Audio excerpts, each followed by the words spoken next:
Vous êtes sur CCTV Français, bonjour à tous. À la une de cette édition, la Chine a publié une déclaration par la voix de son porte-parole du ministère des Affaires étrangères, dans laquelle elle exhorte les États-Unis à respecter ses lois, à ne pas miner la confiance mutuelle et à ne pas menacer la paix et la stabilité régionale.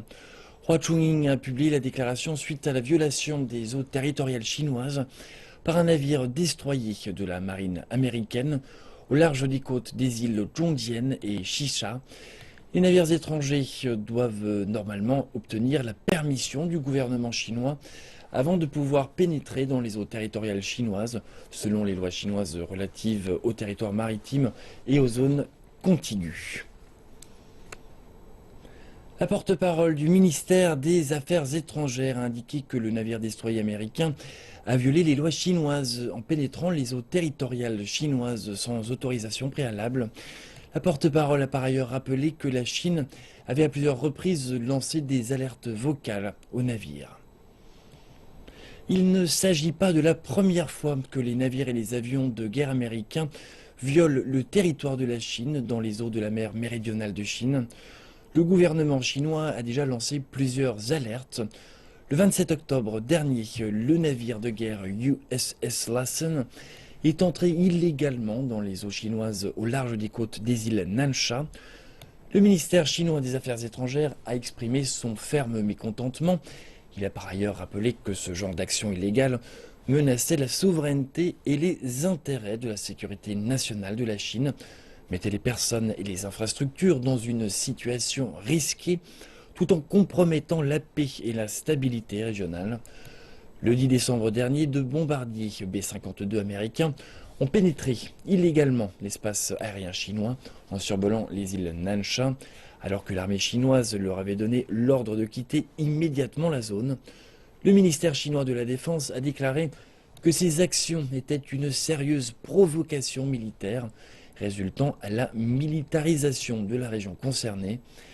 Il a enfin demandé à Washington de cesser immédiatement de telles actions dangereuses afin de ne pas nuire aux relations entre les deux pays. L'ONU a reçu la bonne nouvelle. La principale coalition d'opposition syrienne a décidé de rejoindre les négociations de paix pour la Syrie, actuellement en cours à Genève. Un groupe de l'opposition syrienne, déjà à Genève pour les pourparlers de paix de l'ONU, a reçu la nouvelle de l'arrivée de la principale coalition d'opposition syrienne, actuellement basée en Arabie Saoudite. Je pense que la présence d'une autre délégation à Genève est très importante et nécessaire. On ne peut pas exprimer son point de vue depuis Riyad, et je ne comprenais pas jusqu'à maintenant pourquoi il n'était pas ici. Le groupe d'opposition en question s'appelle Haut Comité de négociation. Il refusait jusqu'à maintenant de participer aux pourparlers tant que le gouvernement syrien et les forces russes continuaient d'attaquer les positions rebelles. L'envoyé de l'ONU en Syrie dit que le meilleur moyen pour le Haut Comité d'obtenir ce résultat est de participer aux négociations. Nous leur avons suggéré que le meilleur moyen de discuter de la mise en place de ce type d'amélioration était de venir ici. Les groupes d'opposition veulent aussi voir la participation des Kurdes du Parti d'Union démocratique. La résolution du Conseil de sécurité a demandé de faire participer tous les courants de l'opposition syrienne. Et le PYD est un courant très sérieux de l'opposition syrienne. Ankara ne veut pas que les Kurdes participent parce qu'ils sont liés aux groupes indépendantistes qui sévissent en Turquie. L'ONU dit que les Kurdes ne participeront qu'en tant qu'observateurs. L'ONU s'est donné 6 mois pour trouver un accord de paix qui pourrait déboucher sur un gouvernement de transition et des élections. Le premier objectif de tous est l'arrêt des hostilités pour permettre l'arrivée de l'aide humanitaire dans ce pays dévasté par 5 ans de guerre civile. Les représentants du principal groupe de l'opposition syrienne, le Haut Comité aux négociations, ont déclaré, après leur arrivée à Genève, qu'ils attendaient avec impatience de parvenir à la réussite des pourparlers de paix pour mettre enfin un terme au conflit meurtrier en Syrie. Nous sommes arrivés à Genève et nous sommes prêts à négocier. Nous attendons avec impatience de parvenir à la réussite de ces pourparlers de paix, mais nous devons au minimum voir des progrès réalisés sur le terrain en Syrie. Nous devons à tout prix cesser les massacres contre notre propre peuple. Nous vous demandons solennellement de l'aide. Nous devons pour cela sauver nos enfants de Syrie. Nous sommes prêts à faire tout ce qu'il faut pour mettre un terme au conflit meurtrier qui touche notre pays. Cependant, le Haut Comité aux négociations a rappelé que des efforts significatifs devraient être réalisés sur le plan humanitaire afin de justifier la présence continue de la délégation à Genève.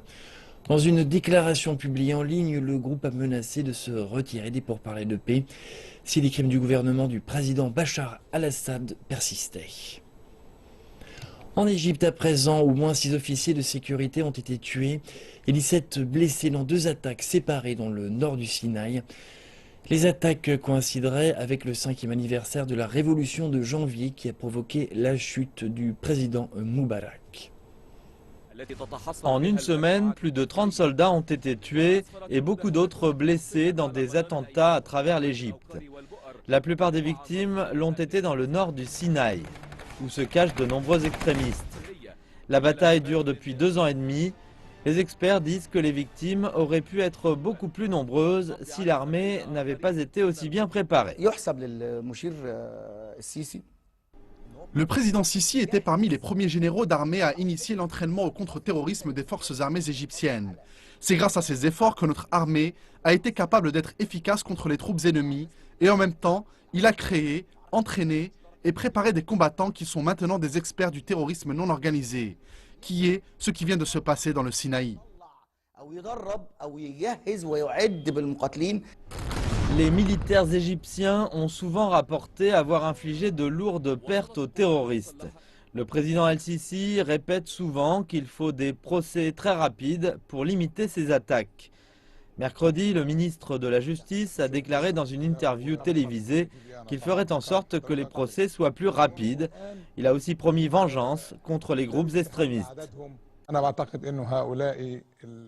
400 000 d'entre eux ne suffiront pas à remplacer leur honorable martyr. Je jure devant Dieu, mon cœur ne sera pas en paix à moins que chacun d'entre nous soit remplacé par 10 000 d'entre eux, les frères musulmans ou tous ceux qui les aiment ou sympathisent avec eux. Le ministre de la Justice dit que toutes les peines de mort prononcées contre l'ancien président Mohamed Morsi et d'autres accusés de crimes de masse seront exécutées une fois tous les recours épuisés.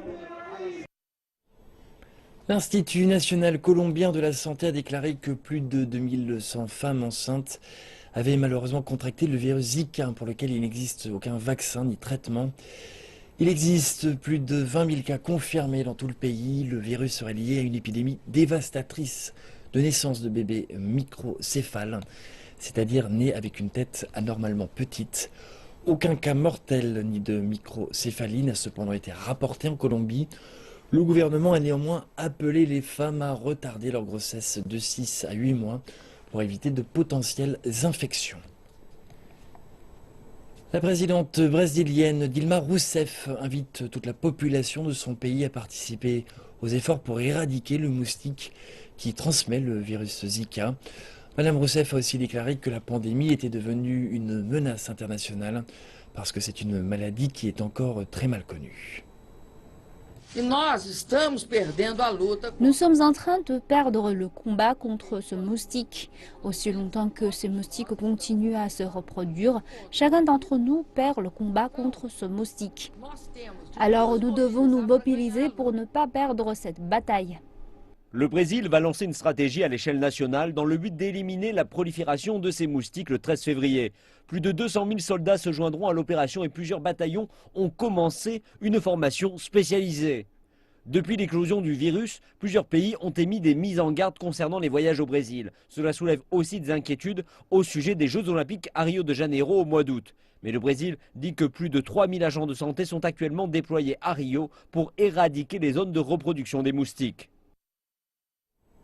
L'obésité et les problèmes de santé qui y sont liés sont un sujet de plus en plus prégnant dans toute l'Asie. Une tendance qui touche de plein fouet la Malaisie et particulièrement les policiers malaisiens dont le manque d'hygiène de vie pèse sur leur image et leur performance. Les autorités du pays ont réagi et décidé de remettre les policiers en forme. Reportage. Ces 35 policiers espèrent qu'à la fin de ce projet pilote de 6 mois, ils auront retrouvé la ligne.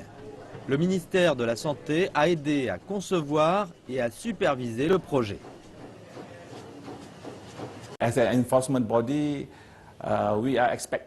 En tant que corps d'application de la loi, nous devons nous tenir prêts pour exécuter notre tâche. Nous attendons de nos policiers qu'ils soient capables de courir après un criminel, voire d'escalader un grillage, si l'occasion se présente.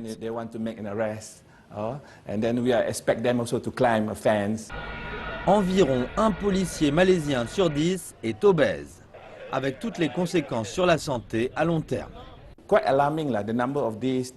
Le nombre de jours chômés pour cause de santé augmente et cela présente un problème de productivité, mais aussi un problème pour tout le gouvernement.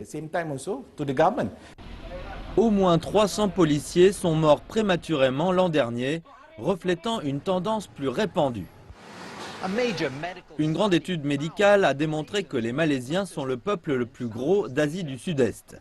45% des hommes et près de la moitié des femmes sont en surpoids ou obèses. Une tendance qui a provoqué une augmentation des maladies du cœur et des diabètes. Les Malaisiens aiment la friture et les boissons à base de lait concentré sucré. Et si on ajoute leur mode de vie très sédentaire, la combinaison devient mortelle. La police royale malaisienne cherche à agir par l'exemple en prévenant les policiers trop gros qu'ils pourraient passer à côté d'une promotion. Une fois que nous aurons retrouvé un corps sain, nous pourrons mieux faire notre travail, et pas seulement au boulot, mais à la maison aussi, comme des activités avec la famille. Si le programme est un succès, la police malaisienne compte bien l'étendre à l'ensemble du pays. Et on passe sans plus tarder à aujourd'hui la Chine. Bonjour Jonathan. Bonjour Yves. Bien que nous réserve cette deuxième partie d'édition, s'il vous plaît. Je vous propose aujourd'hui de parler de la fête du printemps qui arrive à grands pas en Chine. Les grands départs en vacances de la fête du printemps ont officiellement commencé. La semaine dernière, près de 8 millions de personnes ont déjà pris le train, alors que la période de pointe n'est prévue que pour la semaine prochaine. Les autorités du chemin de fer ont déployé des centaines de trains supplémentaires pour satisfaire la demande sans cesse croissante. On a pu constater des embouteillages sur les axes routiers dans toute la Chine. Toutes les autoroutes du pays seront rendues gratuites du 7 au 13 février. Le ministère des Transports attend plus de 5,5 millions d'automobiles sur les routes nationales durant les vacances, ce qui correspond à une hausse de 15% par rapport à l'année dernière. Tandis que se rapproche le gala de la fête chinoise du printemps, les artistes y participants s'entraînent rigoureusement. En plus des vedettes phares et des artistes professionnels, un groupe d'apprenties ballerines américaines devrait éblouir le public par une danse qui combine la beauté des arts orientaux et occidentaux. 49 jeunes et délicates ballerines dansent sur la mélodie d'une ballade chinoise traditionnelle, La fleur de jasmin. Cette troupe de danse intègre au ballet la danse chinoise traditionnelle à l'éventail. La plupart de ces danseuses viennent de familles chinoises émigrées aux États-Unis, y compris la danseuse principale, Lélanie Tien, qui raconte qu'elle a été très enthousiaste lorsqu'elle a appris qu'elle aurait l'opportunité de se produire sur la scène du spectacle de Nouvel An.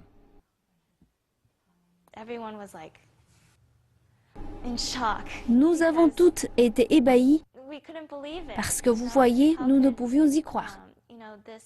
Comment, venant de cette école de danse qui se trouve si loin de la Chine et en Amérique, pouvions-nous nous produire sur cette scène immense comme ces gens que nous regardions à la télé?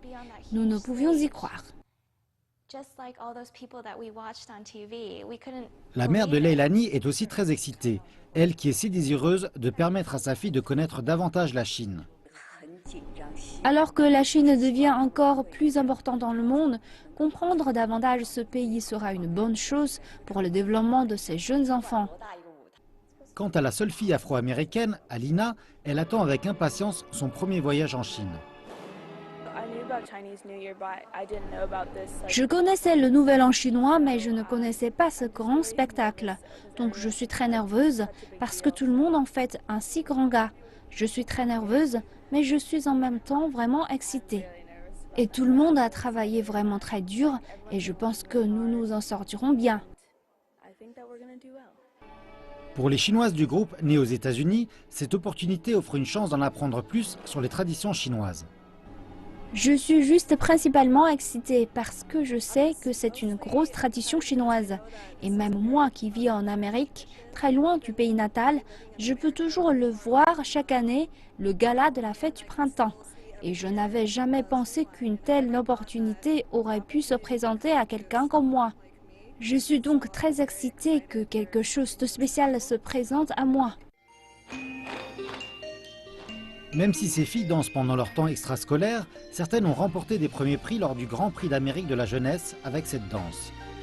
Et à présent que plus de danseuses sont impliquées dans le projet, davantage d'efforts sont requis. Le public était hors de ce con. Les filles étaient simplement époustouflantes. Il y en aura 49, donc c'est près du double d'étudiantes. Donc c'est la double quantité de travail et d'efforts qu'elles fournissent pour être toutes synchronisées et pour acquérir cette solide technique. Tandis que les filles devraient offrir au public chinois une performance éblouissante, elles vont aussi vivre une expérience unique en célébrant la fête du printemps avec plus d'1 milliard de Chinois. Cinéma maintenant, la voix anglophone qui double le personnage principal de Kung Fu Panda 3, le comédien Jack Black, a tenté de réveiller son chi lors de la production du 3e film de la série. Le légendaire Dustin Hoffman, âgé de 78 ans, a également été encouragé à retourner aux sources. Reportage. Come home with me. Hi, I'm Mei. Dans le film, le héros, qui est un panda qui s'appelle Po, retrouve son père biologique. Il tombe aussi amoureux de l'insolente Mei, incarnée par Kate Hudson. Mais gagner le cœur de Mei et apprendre à connaître son père ne seront pas ses seuls défis. Il doit lutter contre le taureau infâme Kai, campé par J.K. Simmons, qui a passé les quelques derniers siècles à amasser toute l'énergie chi des maîtres de Kung Fu pour amener son armée surnaturelle dans le monde mortel et défier Po. Pour Dustin Hoffman, qui joue le maître Shifu, Kung Fu Panda 3 est bien plus qu'un simple divertissement. On peut faire un truc qui est simplement divertissant avec des pandas. Mais le chi, comme on tente de l'expliquer aux enfants, c'est la partie la plus centrale de votre être. Et j'en pense que c'est pour moi, à l'âge avancé de 78 ans, une chose que l'on passe une vie entière à tenter de trouver. Pour J.K. Simmons, un autre comédien oscarisé, trouver son chi est important. C'est un voyage, toujours chercher avec l'espoir de trouver votre chi et rester en contact avec cela. Mais ce n'est pas un processus qui se termine. Je pense que vous continuez à cultiver et à apprendre durant toute votre vie.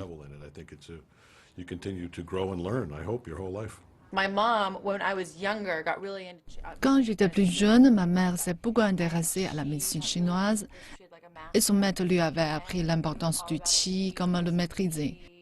Elle a bu plein de boissons à base de champignons et très vinaigrées et de ce genre de choses. Ce que je comprends du qi, c'est qu'il se trouve à l'intérieur et qu'il faut le faire sortir. Et ensuite, il faut qu'il circule à l'intérieur et à l'extérieur. Kung Fu Panda 3 a fait ses débuts en salle vendredi aux États-Unis, mais les critiques sont mitigées. La capitale chinoise, bien que résolument tournée vers la modernité, vit également au rythme de ses traditions. Il existe encore de vieux métiers, quasi inconnus du grand public, mais qui perdurent grâce à la passion de quelques acharnés. Liu Bingtiang est l'un d'entre eux, son emploi dresseur de pigeons. Clémence Azuelos est partie à sa rencontre pour CCTV français. L'hiver est déjà bien installé à Beijing, la capitale chinoise. Le soleil est à peine levé que la vie des routons du vieux Beijing s'anime à l'ombre des gratte-ciel. En cette saison, les températures matinales avoisinent les moins 20 degrés, mais cela ne va pas pour autant changer les habitudes de Liu Bingtiang, 68 ans.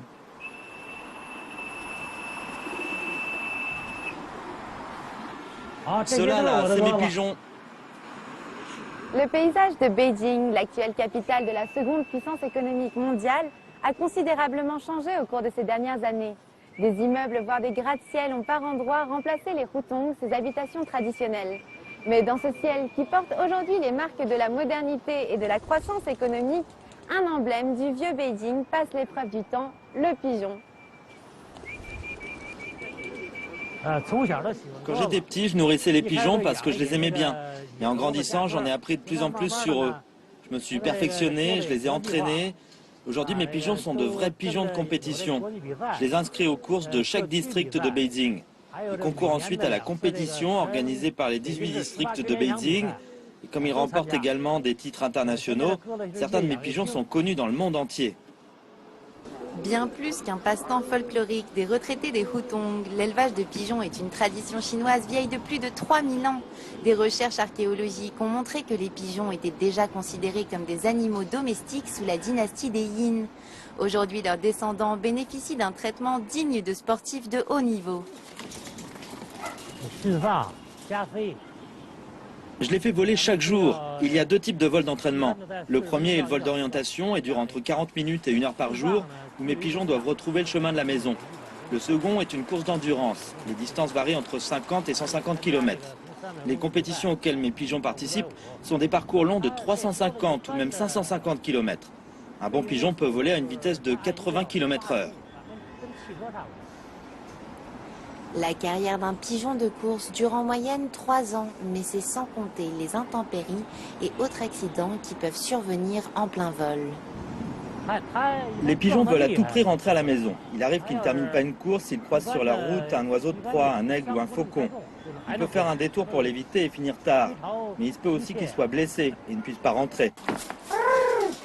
Pour leurs dresseurs, chaque pigeon a sa propre personnalité et dans le milieu, l'on dit qu'il est possible de voir le potentiel d'un pigeon dans ses yeux. Pour moi, mes pigeons sont comme mes enfants. Liu Bingjiang, qui tient ses pigeons de son père, compte bien les transmettre à son fils afin que celui-ci puisse faire vivre la tradition. Depuis Beijing, c'était Clémence Azuelos pour CCTV français. Et c'est sur ce joli reportage que se termine cette seconde partie de journal. Retour au plateau avec Yves Mouillet. Bien, merci Jonathan pour l'ensemble de ces éclaircissements. Et c'est donc la fin de cette édition. Merci de votre attention et à très bientôt sur CCTV français.